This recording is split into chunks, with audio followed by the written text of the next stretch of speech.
There's inconsistent terminology and methodology when measuring individual differences in circadian timing, preference, and behaviour. This protocol combines gold standard techniques for categorizing circadian phenotypes and conducting diurnal performance testing. Well, the main advantage of this protocol is that we can accurately assess circadian phenotypes by looking at both circadian phase and sleep behavior, and this can be done with individuals in their home environment. Demonstrating the participant process will be Cheryl Isherwood from the University of Surrey.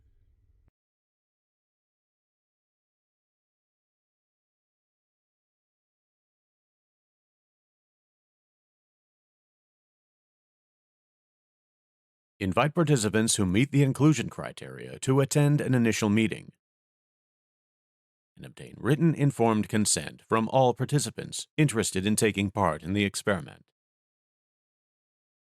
Ask the participants to complete the Munich ChronoType Questionnaire, which assesses individual differences in sleep-wake variables and light exposure on work and free days. For physiological sample collection, pre-label 7 milliliter polypropylene collection tubes with the participant ID number, morning or evening, and then individual sampling number.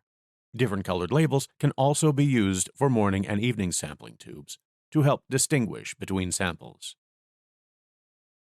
Prepare a sample collection record sheet for both morning and evening protocols to allow the participants to timestamp the samples after they are taken, including a participant ID number, date for seasonal information, and location